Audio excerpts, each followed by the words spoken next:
नमस्कार, आप देख रहे हैं इंडिया डेली। मैं हूं आशीष सिन्हा। टैरिफ को लेकर अपने फैसले से डोनाल्ड ट्रंप ने न सिर्फ दुनिया को चौंका दिया है बल्कि अब परेशानी में भी डाल दिया है। ट्रंप के टैरिफ बढ़ाने वाले ऐलान के बाद दुनिया भर के शेयर बाजारों में हाहाकार मचा हुआ है। आज सुबह जैसे ही भारतीय शेयर बाजार खुले तो बाजार खुलते ही धड़ाम हो गया। सेंसेक्स करीब 3000 अंकों की गिरावट के साथ खुला तो निफ्टी ने भी 1000 से ज्यादा अंकों का गोता लगाया। सेंसेक्स और निफ्टी दोनों 5% से ज्यादा लुढ़क गए। भारतीय शेयर बाजार में कोरोना काल के बाद यह सबसे बड़ी गिरावट देखी जा रही है। हालात ये हैं कि बाजार खुलने के 10 सेकंड बाद ही निवेशकों के करीब 18 लाख करोड़ रुपए डूब गए। अब नौबत यह है कि ग्लोबल शेयर बाजार के क्रैश होने का खतरा मंडरा रहा है। निवेशकों में डर का माहौल है और बाजार में हड़कंप मचा हुआ है। वहीं टैरिफ के फैसले को लेकर राष्ट्रपति ट्रंप अपने फैसले पर अडिग हैं। उनका साफ कहना है कि बड़े कदम उठाने के लिए ऐसे फैसले लेने पड़ते हैं। Talking to Russia, would like them to stop. I don't like the bombing. The bombing goes on, and every week thousands of young people are being killed. Donald Trump को आप सुन रहे थे। डोनाल्ड ट्रंप यूक्रेन और रूस के बीच में जो war चल रही है उसको लेकर तो ज़रूर बातें कर रहे हैं और उसमें ये कह रहे हैं कि हर रोज़ बम गिराए जा रहे हैं और लाखों जो बेगुनाह नौजवान हैं उनकी जानें जा रही हैं और उन्हें ये बमबारी बिल्कुल पसंद नहीं है। लेकिन उन्होंने जो बमबारी कर रखी है शेयर मार्केट में, उसका क्या, एक बड़ा सवाल। इससे अमेरिका छूता नहीं है और सबसे ज़्यादा अगर कोई प्रभावित मुल्क है तो वो उनका ही मुल्क है। और यही वजह है कि उनके अपने मुल्क में लाखों की तादाद में जो लोग हैं वो सड़कों पर उतर आए हैं और ट्रंप के इस फैसले का विरोध कर रहे हैं।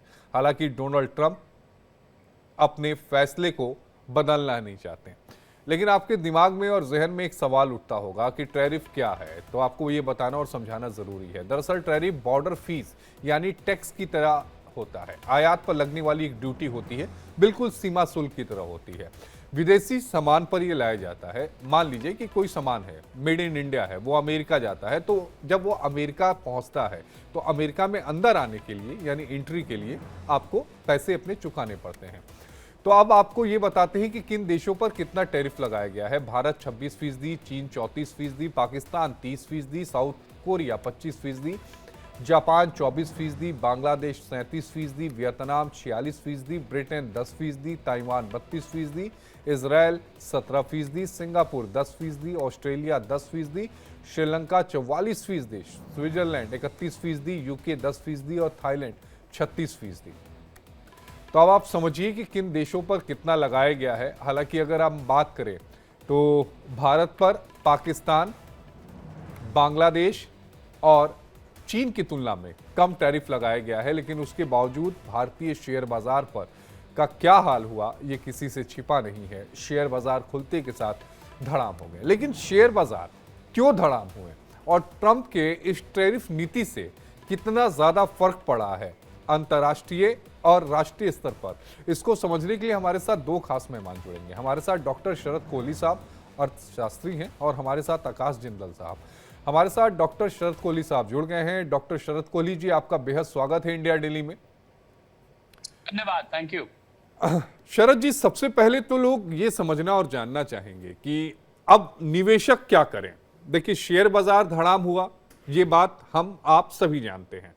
धड़ाम तो हो गया, लेकिन अब अगर किसी ने पैसा लगा रखा है जो निवेशक है, तो निवेशक क्या करे? नमस्कार, इंडिया डेली लाइव के आशीष सभी दर्शकों को मेरा अभिनंदन, आपको भी, और आकाश जिंदल जी जुड़ेंगे उनको भी। देखिए, निवेशक दो प्रकार के हैं। एक निवेशक वो है जिन्होंने पहले से पैसा लगा रखा था। तो जिन्होंने पैसा पहला लगा रखा था उसमें भी दो किस्म के होते हैं। एक जो अभी भी मुनाफे में है, जिन्होंने हो सकता है बहुत पहले लगाया हो, उनको तो मैं सलाह दूंगा कि मुनाफा बुक करके बाहर आ जाएं। दूसरे निवेशक वो होंगे जो अब घाटे में आ गए होंगे। ज्यादातर निवेशक ऐसे हैं जो घाटे में आ गए होंगे, जिन्होंने जो शेयर्स लिए थे अब वो उनकी परचेज प्राइस से, कॉस्ट ऑफ एक्विजिशन से नीचे आ गया होगा। उनको मैं सलाह दूंगा कि धैर्य से, क्योंकि लॉस बुक कर लेंगे उनका नुकसान हो जाए। जी, तो तकनीकी कारणों की वजह से आवाज नहीं आ पा रही है शरद कोहली साहब की। लेकिन शरद कोहली साहब ने एक बड़ी इंपॉर्टेंट बात बताई कि दो तरह के शेयर धारक हैं। एक वो जो काफी लंबे समय से हैं।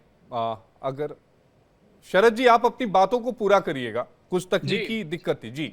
जी, तो दूसरे किस्म के निवेशक वो हैं जिनको अभी लॉस हो रहा है, जिनके अब जो शेयर्स हैं घाटे में आ गए होंगे इस बड़ी गिरावट के बाद। उनको मैं सलाह दूंगा कि धैर्य बना के रखें, क्योंकि ये लॉस नोशनल है। जब तक वो बेचेंगे नहीं, लॉस हुआ नहीं है, वो नोशनल लॉस है। क्योंकि मार्केट कभी भी एक डायरेक्शन में नहीं चलता, और मार्केट में एक अच्छी बात होती है कि अपनी बातों को भुला देता है बहुत जल्दी। वो कोई ना कोई ऐसी पॉजिटिव खबर आई तो मार्केट यहां से वापस भी हो सकता है थोड़ा और नीचे भी जाए, ऐसा नहीं है कि नीचे नहीं जाएगा, परंतु लॉस बुक करने का कोई फायदा नहीं है। अच्छा खासा लॉस हो जाएगा। मैं ऐसा उम्मीद कर रहा हूं कि जो लोग बेचेंगे तो उनको अच्छा खासा, तो इस लॉस को ना बुक करें, धैर्य बना के रखें, बने रहें, बल्कि इस मौके को इस्तेमाल करें थोड़ा थोड़ा करके और निवेश करने का। क्योंकि इस समय जो आपको ये शेयर्स की कीमतें मिल रही हैं, ये कीमतें अमूमन आपको पिछले कुछ साल में नहीं देखने को मिली होंगी। ये 4 साल की सबसे बड़ी गिरावट है। तो कोविड के मौके बाद को की। ढूंढे। जी, तो इसलिए मौका ढूंढे, थोड़ा थोड़ा करके निवेश करने का, ये मेरी निवेशकों को सलाह है। और जो निवेशक जिनकी रिस्क टेकिंग क्षमता कम है, इसको हम अंग्रेजी में रिस्क एपेटाइट कहते हैं, जोखिम उठाने की क्षमता कम है, उनको मैं सलाह दूंगा कि अभी मार्केट से दूर रहें। और बाकी जो निवेश हैं, बैंक के फिक्स डिपॉजिट्स हैं, और भी जो निवेश के संसाधन है, कोई रियल एस्टेट है, सोना भी आप थोड़ा बहुत करेक्शन हुई है, आप सोना भी लंबे समय के लिए ले सकते हैं। ये 3 प्रकार के निवेशकों को मेरी सलाह रहेगी। लेकिन डॉक्टर शरद कोहली साहब, एक सवाल जो दर्शकों के मन में होगा कि ट्रंप के इस टैरिफ प्लान में ऐसा क्या था कि मार्केट धड़ाम हो गया? ट्रंप के टैरिफ प्लान में अच्छा कुछ भी नहीं था। आप सच पूछे, क्योंकि इतने देशों के साथ अमेरिका व्यापार करता है, 100 से ऊपर देश हैं जिनके साथ अमेरिका व्यापार करता है। अब अगर उनके यहां से आने वाले सामान पर आप अगर कस्टम ड्यूटी, जिसको बोलते हैं अमेरिका में टैरिफ बोलते हैं, हम लोग कस्टम ड्यूटी बोलते हैं, इतना आप टैरिफ लगा देंगे तो आपके यहाँ अपने यहाँ सामान महंगा हो जाएगा, पहली बात। तो दूसरी बात, बड़ी बात, कि सारी जो सप्लाई चेन जिसको हम बोलते हैं, चाइना से सामान आता है, भारत से आता है, वियतनाम से आता है, कंबोडिया से आता है, बांग्लादेश से आता है, दुनिया भर के देशों से, इसको सबको सप्लाई चेन बोलते हैं। सारी की सारी सप्लाई चेन डिसरप्ट हो जाएगी, बिगड़ जाएगी। और तीसरी और सबसे बड़ी बात जिसको लेके मार्केट गिरी है, कि ये मंदी को लाने की रेसिपी बना दी है उन्होंने। इससे रिसेशन आएगा, अगर रिसेशन आएगा तो कंपनियों का काम बंद होगा, नौकरियां जाएंगी, लोगों की आमदनी खत्म हो जाएगी, लोगों की आमदनी गिर जाएगी, महंगाई भी बढ़ सकती है। कुल मिला के मंदी में लाने का पूरा एक उन्होंने संसाधन तैयार कर दिया। इस बात को लेके मार्केट में चिंता है कि आगे कैसे। आप हमें ये नहीं भूलना चाहिए आशीष, कि जिन कंपनियों के शेयर गिरे हैं, इन्हीं में वही कंपनियां हैं जो कि एक्सपोर्ट और इंपोर्ट करती हैं। आप सोचिए, कंपनी मान लीजिए $100 का काम करती है, और ये टैरिफ लगने के बाद उसका काम $50 का रह जाता है, तो वो तो कंपनी घाटे में आ जाएगी। घाटे में आ जाएगी तो लोगों को नौकरी से निकालेगी, लोगों को नौकरी से निकालेगी तो बेरोजगारी फैलेगी। जी। अच्छा, दूसरा, अमेरिका में सामान की शॉर्टेज भी हो सकती है, क्योंकि जिस प्रकार इन्होंने अफरा तफरी में टैरिफ लगाया है, तो या तो ये महंगा लेंगे, महंगा नहीं लेंगे तो कम लेंगे, अगर कम लेंगे तो शॉर्टेज हो जाएगी। तो अमेरिका को मुझे लग रहा है एक तो कुल्हाड़ी पे पैर मारना होता है, एक पैर पे कुल्हाड़ी मारनी होती है। ये बिल्कुल बिल्कुल इन्होंने ऐसा ही काम किया है कि अपने पैर ही कुल्हाड़ी पे देके मार दिया है। ये अपने लिए इनका बहुत घातक होगा। ट्रंप साहब के अपने ही देश में, आशीष ध्यान दीजिएगा, 50 स्टेट्स ऐसी हैं जहां पर इस समय प्रोटेस्ट चल रहे हैं, जी। और इस प्रोटेस्ट का नाम उन्होंने रखा है हैंड्स ऑफ। कि ट्रंप साहब और एलन मस्क साहब, आप अपना हाथ दूर रखिए हमारे देश पे से, हमारे देश को ऐसा मत करिए। और अपने ही देश में प्रोटेस्ट होना शुरू हो गया है। चाइना ने रिटेलिएटरी टैरिफ लगा दिया, अदले बदले की भावना से 34% टैक्स लगा दिया है।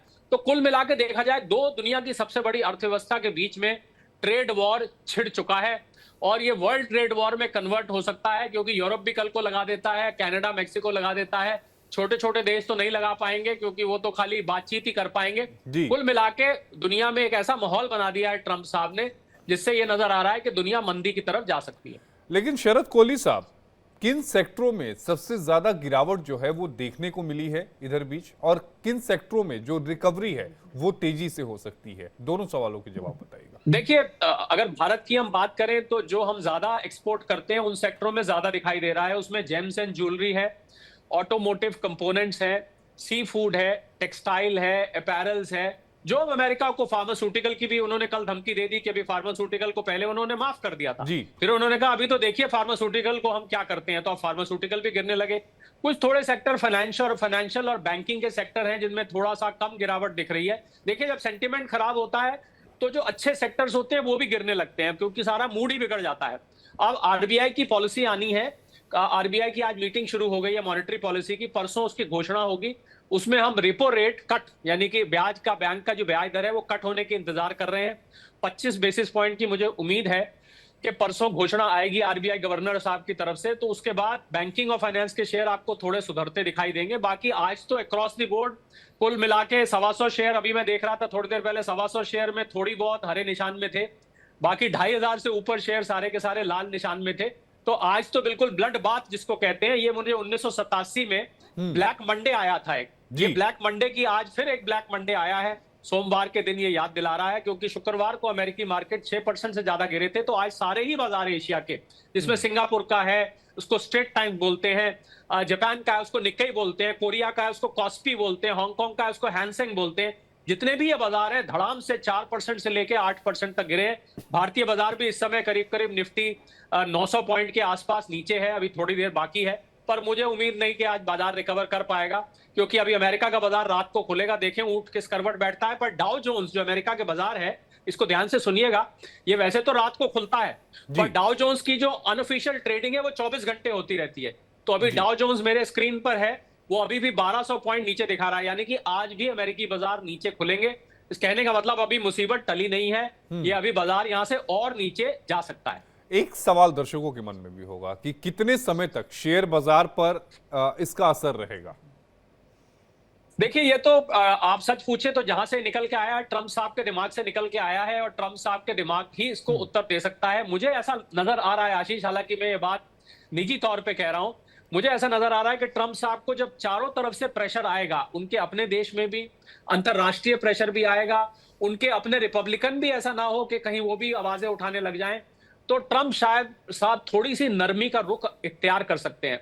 अगर वो नरमी का रुख इख्तियार करते हैं तब ये मार्केट टर्न अराउंड होगी, पर अगर मार्केट इसी टैरिफ को स्वीकार कर लेती है कि अब ऐसे ही चलेगा, तो मुझे लगता है फिर तो काफी वक्त लग जाएगा, क्योंकि इससे व्यापार जो है वो पूरी तरह से अस्त व्यस्त हो जाने वाला है। बहुत भारी मात्रा में अमेरिका चाइना से सामान लेता है, $5 ट्रिलियन से भी ज्यादा का लेता है, मेक्सिको कनाडा से भी बहुत सामान लेता है। कैसे अमेरिका सामान लेगा इन दरों पे? आपको मैं एक उदाहरण देता हूं। अमेरिका में जो कंपनियां भारत से कपड़ा मंगवाती हैं, अपैरल्स मंगवाती हैं, उन्होंने अपने एक्सपोर्टर, जो भारत में एक्सपोर्टर है, उनको संदेश भेजा है, भैया अपने कपड़े की कीमत 15-20% गिरा लो, क्योंकि यहां तो 26% आपके आइटम पे टैक्स लग गया है। तो कैसे ही व्यापार चल पाएगा? ये तो ट्रंप साहब इस बात का जवाब देंगे, और अगर वो नहीं जवाब देते हैं, इसका कुछ करेक्टिव एक्शन नहीं लेते हैं, तो मार्केट यहां से और नीचे जा सकती है। एक सवाल यहां पर यह भी उठता है कि ट्रंप साहब मेक इन अमेरिका पर जोर देते हैं, उसमें कोई बुराई नहीं है, आप बिल्कुल जोर दीजिए। आपको इस तरह के फैसले लेने से पहले अपने आप को कम से कम उस मजबूत स्थिति में लेके आना चाहिए था कि जहां आप दूसरे मुल्कों पर इन सारी चीजों के लिए, मान लीजिए उदाहरण के तौर पर कपड़ा ही ले लेते हैं, कि आप निर्भर ना रहें। आज की तारीख में अमेरिका के पास उस तरह की इंडस्ट्रीज नहीं है, अगर होंगी भी तो वहां मजदूरी बहुत ज्यादा है, कपड़े की कीमतें ज्यादा हो जाएंगी। तो जाहिर तौर पर आपको नहीं लगता जल्दबाजी में लिया गया डोनाल्ड ट्रंप साहब का फैसला है? हो सकता है नीयत सही हो, मैं नीयत पर सवाल नहीं उठा रहा हूं, क्योंकि हर कोई अपने मुल्क को बेहतर करना चाह रहा होगा, लेकिन जल्दबाजी में लिया गया फैसला है ये? जी हाँ, वो अमेरिका को make America wealthy again, make America rich again, America को अमीर बनाना चाहते हैं, नौकरियां अमेरिका में लाना चाहते हैं, फैक्ट्रियां अमेरिका में लगाना चाहते हैं, सप्लाई चेन अमेरिका में ही रोकना चाहते हैं। पर ये एक अंग्रेजी में कहावत होती है कि Rome wasn't built in a day, कि ये एक दिन का काम नहीं है। उन्होंने तो एक 5 अप्रैल 9 अप्रैल तारीख फिक्स कर दी और बस घोषणा कर दी। ये उनको कायदे से क्या करना चाहिए था? मंशा आपने बिल्कुल ठीक कहा, अच्छी है, अपने देश के बारे में सोचने को हर राष्ट्रीय अध्यक्ष का अधिकार है, पर उनको इसको 1-2 साल का टाइम देना चाहिए था कि हम आपको 1 साल का टाइम देते हैं, भारत में आप अमेरिका में इन्वेस्टमेंट ले आइए, यहाँ फैक्ट्रियां लगा लीजिए। मैंने आपके चैनल पे उस दिन बोला था $1,17,951 प्रति एकड़ वहां पर फैक्ट्री के लैंड की कीमत है, 1 करोड़ से ऊपर हो गई भारतीय रुपए में। $60.25 से लेके $17.50 तक अनस्किल्ड लेबर प्रति घंटा लेती है, स्किल्ड लेबर $40 प्रति घंटा लेती है। मुझे बताइए कि 1.5 लाख और 4 लाख के बीच में आपको अगर अनस्किल्ड लेबर महीने की तनख्वाह पे मिलेगी और 1 करोड़ रुपए की 1 एकड़ लैंड मिलेगी, तो आप कौन फैक्ट्री वहां जाके लगाएगा जहां भारत में आपको 20,000 रुपए, 30,000 रुपए, 5,000 रुपए, 10,000 रुपए एकड़ जमीन मिल जाती है, और चाइना में तो और भी सब्सिडी लग के सस्ती मिल जाती है। तो मुझे लगता है कि ट्रंप साहब की मंशा अच्छी है, पर वो जो चाह रहे हैं, मुझे लगता है उन्होंने बहुत जल्दबाजी करी, और जल्दबाजी करने से सारा उनके ऊपर, एक अंग्रेजी में बोलते हैं, बैकफायर कर जाएगा, और बैकफायर करने से उनकी अपनी अर्थव्यवस्था सत्यानाश हो जाएगी, वो रिसेशन में चली जाएगी। और इसका असर, कहा जाता है शेयर मार्केट में आशीष, कि अमेरिका छींक मारता है, जुकाम दुनिया को लग जाता है। अब ये अपनी अर्थव्यवस्था जब खराब होगी तो इसका कैस्केडिंग और रिपलिंग इफेक्ट, यानी कि इसका जो प्रभाव पड़ेगा पूरी दुनिया के ऊपर पड़ेगा। भारत काफी हद तक इम्यून है। भारत पे उतना असर नहीं आएगा क्योंकि हम 145 करोड़ हैं और 60% हमारी अर्थव्यवस्था डोमेस्टिक कंजम्पशन पे चलती है। जो देश पूरी तरह से निर्यात पर आधारित है, जिसमें वियतनाम, कंबोडिया, बांग्लादेश है, उन देशों का तो बिल्कुल ध्वस्त होना आर्थिक रूप से तय है कि वो बेचारे क्या करेंगे मुझे नहीं समझ में आ रहा। वो क्या करेंगे, उनकी रातों की नींद उड़ी हुई होगी, मैं आपको यही बता सकता हूं। आपने ब्लैक मंडे का जिक्र किया। अब दर्शकों के मन में एक सवाल होगा कि आर्थिक मंदी क्या होती है और आर्थिक मंदी का महंगाई से क्या रिश्ता है। देखिए, आर्थिक मंदी के बहुत सारे कारण होते हैं, महंगाई भी एक कारण होता है, क्योंकि जब महंगाई बहुत बढ़ जाती है तो लोगों को बचत नहीं होती, लोगों की आमदनी सामान खरीदने के लिए कम पड़ जाती है, तो लोग सामान खरीदना बंद कर देते हैं। अगर लोग सामान खरीदना बंद करेंगे तो उससे डिमांड गिरने लग जाती है, जिससे अब डिमांड गिरने बंद लग जाएगी, दुकानदार क्या सामान पड़ा रहेगा, पीछे फैक्ट्री भी सामान कम बनाएगी, उसकी कैपेसिटी कम होगी, लोगों की नौकरियां जाएंगी। मंदी का अर्थ है जहां पर लोगों की आमदनी बढ़नी बंद हो जाए, लोगों की नौकरियां जानी शुरू हो जाए, लोगों की सेविंग्स कम हो जाए, लोग अपनी बचत के ऊपर, जैसे कोविड में हुआ था, अपनी बचत को जैसे प्रोविडेंट फंड निकाल निकाल के इस्तेमाल करना शुरू कर दें, काम धंधे, छोटे बिजनेसेस खासकर पूरी तरह से बंद हो जाएं। मुझे लग रहा है मंदी बहुत खतरनाक है। और अगर मंदी आती है, इतनी बड़ी दुनिया की 8 बिलियन डॉलर से ज्यादा, 800 करोड़ से ज्यादा आबादी है दुनिया की, मुझे लग रहा है मंदी, और बहुत सारे ज्यादातर देश तो गरीब हैं, विकसित देश तो बहुत कम है। यूरोप के कुछ देश ले लीजिए, अमेरिका ले लीजिए, जापान ले लीजिए, इनको छोड़ के बाकी के देश तो गरीब हैं। तो गरीब देशों पर इसका ज्यादा असर पड़ता है। पर अच्छी बात एक ये है आशीष कि भारत अब गरीब देशों में पूरी तरह से नहीं आता है। भारत एक इमर्जिंग इकोनॉमी है और भारत अपने आप में एक दुनिया है। हमारे यहाँ आप और हम जाके सामान खरीदते हैं, उसी से हमारा गुजारा चलता रहता है। ये ठीक है कि 800 बिलियन डॉलर का हमारा इस टाइम एक्सपोर्ट है, जिसमें आधे सामान जाता है और आधी के करीब सर्विसेज हैं। उस पर थोड़ा बहुत असर होगा, पर इस असर को हम झेल जाएंगे। हमारे ऊपर उतना असर नहीं होगा जो देश के, दुनिया के अन्य देश हैं, उनकी मुझे इस समय ज्यादा चिंता हो रही है। आप सच पूछे, हम दुनिया का अर्थशास्त्र एनालाइज करते हैं, उनकी जब मैंने आंकड़े खोल के, बैलेंस शीट खोल के देखी, तो उनकी मुझे बहुत चिंता हो रही है, वो कैसे गुजारा करेंगे। आकाश जिंदल साहब भी हमारे साथ जुड़ गए हैं। आकाश जी, बहुत बहुत स्वागत है। धन्यवाद। आकाश जी, जरा आप समझाइए कि भारत पर कितना असर पड़ेगा, कैसे पड़ेगा, और आर्थिक मंदी का जिक्र अभी हम शरद कोहली साहब के साथ कर रहे थे। क्या आर्थिक मंदी जैसे हालात आ सकते हैं क्या हमारे मुल्क पर भी? ये पहले तो धन्यवाद करूं मेरे दोस्त शरद को, आज आपने चौथी बार मुझसे मिलवाया है। सुबह से लगातार हम कहीं ना कहीं मिल रहे हैं। जी, जहां तक आर्थिक मंदी की बात है, बिल्कुल सही, आर्थिक मंदी आ सकती है। देसी भाषा में एक्सप्लेन करूं, हमारे घर के अंदर कोई दिक्कत नहीं है। हमारी जीडीपी ग्रोथ 2023-24 की रिवाइज हुई है 9.2%। इनकम टैक्स कलेक्शन हमारा 16 मार्च 2025 का डेटा 16% की वृद्धि है। जीएसटी कलेक्शन 3 महीने से लगातार बम्पर रिकॉर्ड है। लेकिन देसी भाषा में कहूं, जिस मोहल्ले में हम रहते हैं, जिस गली में हम रहते हैं, यानी ग्लोबल इकोनॉमी, वहां उथल पुथल मची हुई है। अब घर हमारा सही चल रहा है, प्रधानमंत्री नरेंद्र मोदी साहब की पॉलिसीज अच्छे हैं, हमारी डोमेस्टिक इकोनॉमी बूम कर रही है।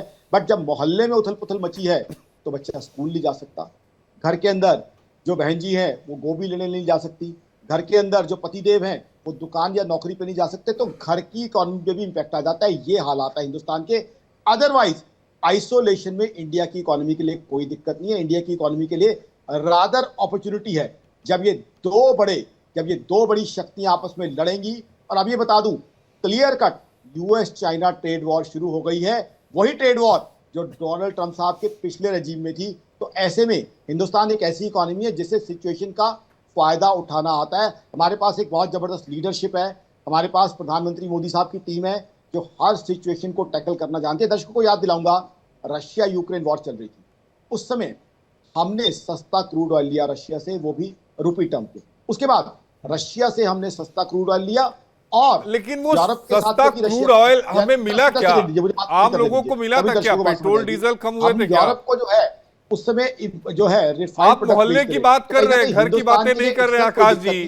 ग्लोबल इकोनॉमी का कुछ इंपैक्ट हम पे पड़ा। शरद जी, आप देखिए मोहल्ले की बातें कर रहे हैं आकाश जी। जब मैंने पूछा कि भैया जब आपने रशिया से हमने सस्ता क्रूड ऑयल लिया तो हमारे पेट्रोल डीजल के दाम कम हुए थे क्या? उस पर आकाश जी आप नहीं बोल रहे हैं। तो हमारा घर में तो सस्ता राशन नहीं आया ना। मैं आकाश जी की तरफ से, आकाश जी की इजाजत हो तो उनकी बात को आगे बढ़ा के पूरा कर दो। वो उनका कहने का अर्थ ये है कि जरूर सस्ता तो मिला, ये बात आपकी ठीक है, हमारी जेबों तक वो सस्ता नहीं पहुंचा, पर सरकार का कहना यह है कि हमने उसको उस पैसे से देश का विकास किया, हमने पुल बनाए, हाईवेज बनाए, एयरपोर्ट बनाए, रेलवे स्टेशन बनाए, ब्रिज बनाए। हमने उस पैसे को देश के विकास में लगाया। अल्टीमेटली प्रत्यक्ष रूप से तो नहीं आया आपके पास, पर अप्रत्यक्ष रूप से आपके देश के बुनियादी ढांचे को हमने सुदृढ़ किया। इतनी वेलफेयर स्कीम्स चली, किसानों को पैसा जा रहा है, गरीब कल्याण योजना में अन्न जा रहा है। तो आप देखिए कि लोगों ने उसको इनडायरेक्टली औरों के लिए, देश के लिए कंट्रीब्यूट किया। आपके सवाल का ये जवाब बनता है, ये बात सच है कि पैसा जब सस्ता ऑयल मिला, हमें आज तक सस्ता नहीं मिला। $64 हो गई आशीष कीमत जो है, मंदी की आशंका में ब्रेंट क्रूड की कीमत 4 साल की सबसे कम दरों पे आ गई, $64। इस हिसाब से हमारा पेट्रोल 10-15 रुपए सस्ता हो जाना चाहिए। हो सकता है खुशकिस्मती हो आपके हमारी बातें सुन के शायद पेट्रोलियम अभी कोई चुनाव नहीं है शरद कोहली साहब, अभी कोई चुनाव नहीं है, चुनाव आने तो दीजिए, तब शायद कुछ इशारा मिल सस्ता रहा हो है, जाए। कुछ इशारा मिल रहा है आशीष के शायद, क्योंकि काफी टाइम से पेट्रोल की कीमत अब $75 से नीचे बनी हुई है, जबकि उस समय 80-90 डॉलर लंबा थी। समय तो हो गया सर, काफी समय नहीं, लंबा समय हो गया पेट्रोल। देखिए उम्मीद पे दुनिया खड़ी है, आप और हम भी खड़े रहते हैं। आकाश जी के पास चलना चाहूंगा। आकाश जी, जरा ये बताइएगा कि इसका सबसे ज्यादा असर जो ट्रंप के टैरिफ प्लान का है, वो अमेरिका के बाद जो सबसे ज्यादा पड़ा है वो एशिया पे पड़ रहा है। क्या बाकी जो दूसरे मुल्क हैं या फिर दूसरे जो द्वीप हैं, क्या उन पर भी पड़ रहा है? जी, पहले तो जो आप बात कह रहे थे कि सरकार क्या फायदा देती है हमें कि नहीं, और शरद ने बिल्कुल सही बताया कि सरकार इनडायरेक्टली बहुत फायदा देती है। अभी एक एग्जांपल जो है, बजट के अंदर 6 लाख का जो इनकम टैक्स की एग्जम्पशन लिमिट थी, 6 लाख 7 लाख अलग अलग उसमें है, वो 12 लाख हो गई है। तो सरकार ने कहीं ना कहीं फायदा दिया है। अब आपने बात की एशिया की, एशिया में भी स्पेसिफिक चाइना पे जाऊंगा। अब ये जो ट्रेड वॉर है ना, ये रोज नया शेप ले रही है, ये यूएस चाइना ट्रेड वॉर बनती जा रही है। अब यूरोप की तरफ से भी देखिए रिटेलिएटरी टैरिफ लग सकते हैं। तो ये जो ट्रेड वॉर है नई नई डायमेंशन दे रही है। मैं आपको बताता हूँ, जब रेसिप्रोकल टैरिफ लगे थे उस दिन हम भी घबराए हुए थे हिंदुस्तान को लेके कि 26% लग गए, प्रधानमंत्री मोदी साहब से दोस्ती की बात भी कर रहे हैं और टैरिफ भी लगा दिए। लेकिन अब जब धीरे धीरे चीजों को और डीपली एनालाइज कर रहे हैं तो हो सकता है हिंदुस्तान इसका फायदा उठा ले। देखिए, जब दो मुल्कों के अंदर लड़ाई होती है, ट्रेड वॉर या वॉर, तो और इकोनॉमी उसका फायदा उठा लेती है। आपको लेके जाऊंगा मैं सेकंड वर्ल्ड वॉर में, वो तो एक्चुअल वॉर थी। अमेरिका सबसे बड़ी इकोनॉमी कैसे बना? इंग्लैंड और फ्रांस उससे पहले सबसे बड़ी इकोनॉमी थे। अमेरिका दोनों तरफ के एलाइज को हथियार बेचता रहा और आगे बढ़ गया। उसी के बाद ही बेबी बूमर्स का बूम आया। तो कहीं ना कहीं हिंदुस्तान के सामने आपदा में अवसर भी है, एडवर्सिटी के अंदर अपॉर्चुनिटी भी है। और हमारी सरकार कुशल सरकार, देखिए आज भी हम रिटेलिएटरी टैरिफ की बात नहीं कर रहे, हम बातचीत से सोल्यूशन निकाल रहे हैं। और आपको बता दूं, कुशल व्यापारी वही होता है जो अड़ने की बजाय बातचीत से सोल्यूशन निकाल रहा है। चाहे आप पड़ोस के दुकानदार से पूछिए, चाहे कारखानेदार से। और हमारी सरकार आज भी जो है बिठा के सोल्यूशन निकालेगी। देखिए, जब ये रिवर्सल की बात आएगी, हो सकता है महीने में ही हमारी ट्रेड डील हो जाए और हिंदुस्तान का जो है टैरिफ कम हो जाए। देखिए, व्यापारी, किसी भी व्यापारी से बात कर लीजिए, चाहे आप मूंगफली की रेडी लगाने वाला मेरा दोस्त हो, व्यापारी कभी भी अड़ के जो है व्यापार नहीं होता। व्यापार होता है भाई साहब, दोस्ती और प्रेम के साथ और टैक्टफुली, स्किलफुली, सॉल्यूशन ओरिएंटेड। और वो आज हमारे पास सरकार है जो सॉल्यूशन ओरिएंटेड है। आप रशिया यूक्रेन वॉर की बात कर रहे थे, हम रशिया से भी मित्रता रखे हुए थे, नाटो से भी, यूएस से, और सबसे हमारा प्रेम चल रहा था। दूसरा, यूएस के लिए हिंदुस्तान इंपॉर्टेंट भी है। आज यूएस ने चाइना को काउंटर करना है, जिसके साथ पहले भी ट्रेड वॉर चली थी। तो उसके लिए सबसे इंपॉर्टेंट कौन है? हिंदुस्तान। हिंदुस्तान स्ट्रेटेजिकली बहुत इंपॉर्टेंट है। किसके साथ हाथ मिलाएगा यूएस? क्या पाकिस्तान के साथ हाथ मिला के चाइना को काउंटर करेगा? जनाब, मैं जो है कोई बहुत ज्यादा जो है ये नहीं है कि अकड़ में आ रहा हूं, लेकिन हम हिंदुस्तानी, आज हमें अपने ऊपर मान होना चाहिए कि हम दुनिया की एक इकोनॉमिक सुपर पावर हैं। मैं आकाश जिंदल को अकड़ में नहीं आ रहा हूं, लेकिन सच्ची बात यह है, मेरा हिंदुस्तान ग्रो कर रहा है। तो आकाश जिंदल के पास नंबर है, तो आकाश जिंदल को अपने हिंदुस्तान आकाश जी, जब सब कुछ इतना ही है, हम इतने बड़े सुपर पावर हैं, तो फिर हमारे शेयर मार्केट काहे गिर रहे हैं? नहीं गिरने चाहिए थे। जी जी जी जी जी जी जी जी जी ये बता दूं आपको। सबसे पहली बात, स्टॉक मार्केट का फंडामेंटल एट्रीब्यूट है वॉलेटिलिटी। स्टॉक मार्केट्स में वॉलेटिलिटी जो है उस दिन जाएगी जिस दिन युवा लड़कियां मेकअप करना और खूबसूरत लगना बंद करेंगी। ना तो वो मेकअप करना और खूबसूरत लगना बंद करेंगी, ना ही स्टॉक मार्केट से वॉलेटिलिटी जाएगी। तो वॉलेटिलिटी तो स्टॉक मार्केट का फंडामेंटल एट्रीब्यूट है, जो स्टॉक मार्केट में हमेशा जो है आपको दिखेगी। उसको आप मार्केट से अलग नहीं कर सकते। आज जो कुशल इन्वेस्टर होते हैं उस वॉलेटिलिटी का फायदा उठाना जानते हैं। वॉरेन बफे साहब को पढ़िए और बड़े बड़े जो है इन्वेस्टमेंट गुरुज उनको पढ़िए कि वॉलेटिलिटी को अपने एडवांटेज के लिए कैसे यूज किया जाता है। तो इसीलिए मैंने आपको बताया कि ह्यूमन बीइंग्स के, जैसे ह्यूमन साइकोलॉजी के कुछ फंडामेंटल एट्रीब्यूट्स होते हैं, ऐसे स्टॉक मार्केट का फंडामेंटल एट्रीब्यूट है वॉलेटिलिटी। जब से स्टॉक मार्केट बनी है, जब से हिंदुस्तान में मुंबई में native share and stock broker association बनी थी जी। 1865, तब से लेके आज तक देख लीजिए वॉलेटिलिटी कहाँ नहीं रही। अब हमें छोड़िए ना, डाउ जोन्स देख लीजिए, नेस्डैक देख लीजिए, कौन सी मार्केट आप कहेंगे, फुटसी देख लीजिए, कैक देख लीजिए, डेक्स देख लीजिए, वॉलेटिलिटी तो स्टॉक अच्छा मार्केट का आकाश जी, fundamental एक सवाल का जवाब दीजिए कि क्या आने वाले समय में महंगाई बढ़ेगी या फिर हमारी जो नौकरियां हैं हमारे मुल्क में लोगों की, उन पर असर पड़ने वाला है? देखिए, जो बात शरद ने कही है उसमें दम है। अगर रिसेशन आगे बढ़ती है तो उस तरफ चीजें बढ़ सकती हैं। अगर मान लीजिए ये रिटेलिएशन और बढ़ती है तो आगे चल के चीजें उस तरफ भी बढ़ सकती है। बात सिर्फ मात्र जो है यहाँ स्टॉक मार्केट तक नहीं है। हालांकि मेरा ये मानना है कि उससे पहले चीजें रिवर्स हो जाएंगी।